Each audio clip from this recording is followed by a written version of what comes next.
हूतियों के गढ़ में घुसे भारतीय युद्धपोत, अमेरिकी नौसेना भी तैयार, क्या लाल सागर में होगी जंग? All countries have the right to move freely and lawfully in international waters. But that foundational global right is under new threat today from the totally unacceptable attacks on merchant vessels by the Houthis in Yemen. These reckless Houthi attacks are a serious international problem. नमस्कार, आप देख रहे हैं air news. Hamas पर Israel की ओर से किए जा रहे पलटवार के बाद से यमन के हूती विद्रोहियों ने भी अपनी आतंकी हरकतें तेज कर दी हैं। अमेरिका समेत तमाम वो देश जो इजराइल के साथ खड़े हैं, उनको हूती मिसाइलें निशाना बना रही हैं। हमेशा की तरह इस बार भी उन्हें ईरान से भरपूर समर्थन मिल रहा है। ये खबर भी सामने आई है कि हूती विद्रोही ईरानी मिसाइलों से ही दुश्मनों को निशाना बना रहे हैं। यमन के हूती विद्रोहियों के हमले के बीच लाल सागर में अब जंग के बादल मंडराने लगे हैं। भारत ने अपने 2 घातक डिस्ट्रॉयर को अदन की खाड़ी में तैनात किया है। ये युद्धपोत किलर मिसाइलों से लैस हैं। वहीं अमेरिका अब मैरीटाइम सिक्योरिटी के लिए एक मिशन शुरू करने जा रहा है।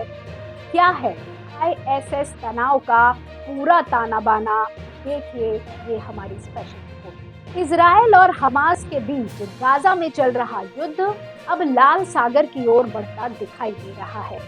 यमन के ईरान समर्थक हूती विद्रोहियों के लाल सागर में लगातार मिसाइल और ड्रोन हमले के बाद माहौल बहुत तनावपूर्ण हो गया है। हूतियों ने कई जहाजों को निशाना बनाया है, जिससे उसमें आग तक लग गई है।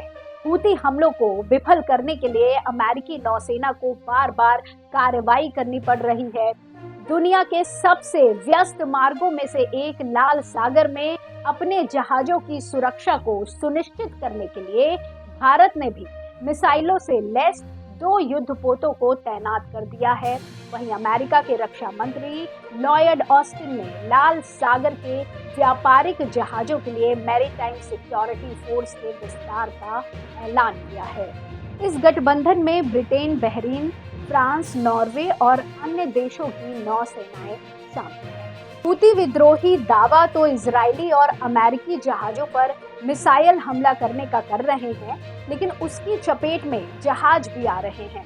यही नहीं, उन्होंने पिछले दिनों भारत आ रहे एक जापानी जहाज का अपहरण कर लिया था।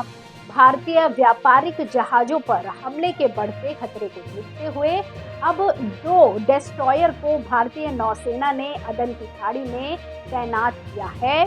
भारत उत्तरी अरब सागर में इन युद्धपोतों के जरिए सुरक्षा मुहैया कराएगा। भारतीय नौसेना ने डिस्ट्रॉयर INS कोची और INS कोलकाता को अदन की खाड़ी में तैनात किया है, जो रडार की पकड़ में नहीं आए। भारतीय नौसेना के ये दोनों ही डिस्ट्रॉयर किलर मिसाइलों से लैस हैं, जो पलक झपकते ही किसी भी दुश्मन को तबाह करने की ताकत रखते हैं। INS कोची पहले से ही लाल सागर के मुहाने पर सोमालिया के समुद्री लुटेरों के खिलाफ कार्रवाई करता रहा है। अमेरिकी धमकी से बेअसर हूती विद्रोहियों ने ऐलान किया है कि जब तक गाजा में इजराइल हमले नहीं रोकता, वे लाल सागर में हमले करते रहेंगे। इस तरह के और अपडेट के लिए कृपया अपने एयर न्यूज चैनल को सब्सक्राइब करें और जब कोई नया वीडियो अपलोड हो तो तत्काल सूचना के लिए बेल आइकॉन पर क्लिक करें।